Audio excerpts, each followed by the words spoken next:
Lord and Savior. So I think it's surrender. It's surrender. Stop sharing Bible verse to me. So when the time comes, nung dumating yung panahon na in the middle of my, you can ask your parents of my life before I accepted Jesus Christ as my Lord and Savior. Kung gaano ako, lahat ng mga vices ko, I'm sure napapanood nila, nakikita, napabalitaan nila kung ano yung mga vices ko ng araw. When I was a champion, champion. But, nothing is impossible with God because that was later 2010, end of 2010. Going to 2011, the Lord changed my heart. The Lord called me that I cannot, reject it. When God called me, I feel empty. I realized that everything that I have, the accomplishment, the achievement, money, everything, position, power, everything like that, is useless. We need to have God. In the middle of my career, prime of my career, that was 2011. I was number 1 pound for pound back then, because I became number 1 pound for pound in the world since 2008 to 2013. So when God told me that I give up everything, like I have so many pinagigay ko lahat, and then I own a club in Quezon City. I don't know if you remember that. And one of the owner of the club is Hollywood Bar. And also Anyang Casino in Los Boulevard. And I give up all those wicked things to my side. And I changed. I told them that, I realized everything that all these things, pleasures in life, just temporary. What we need to have in our life is to have really Jesus living us.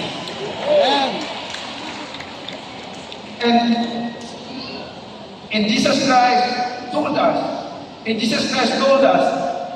in Luke 13 verse 24, make every effort to enter through the narrow door, because many I think you will try to enter and will not be able to.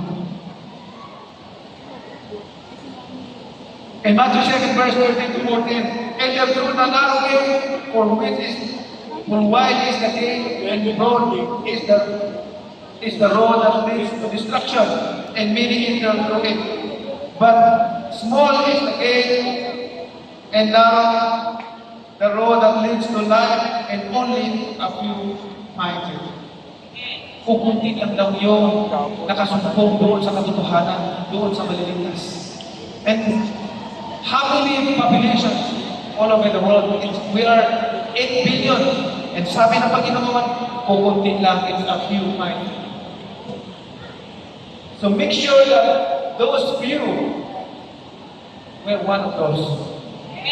We're one of them. Iisa tayo doon, dapat nandun kasama tayo doon sa kakaunti na maliligtas. Amen? Amen.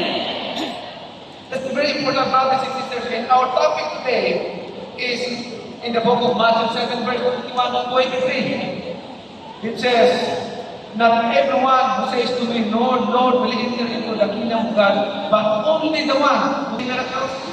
Then I will tell you, I never knew you, away from me, you Minsan lang daw kasi makita. Why Jesus Christ said that not everyone will be going to sin. Hindi lahat ay maliligtas. Hindi porket naniniwala ka na ikaw ay Panginoon, naniniwala ka kay Jesus, ay save ka na kaagad. Can you imagine Jesus give an example of people who could prophesy, drive out demons, perform many miracles, but they are not saved. Can you imagine? These people can prophesy, drive out demons, and perform many miracles. No problem. Because many will say to me that, Lord, Lord, if pinapapasahin niyo in your name, grab me, before me, then I will then I never bring you away from the human worship. Jesus Christ, Jesus Christ is telling us that these people, kapapasay, pero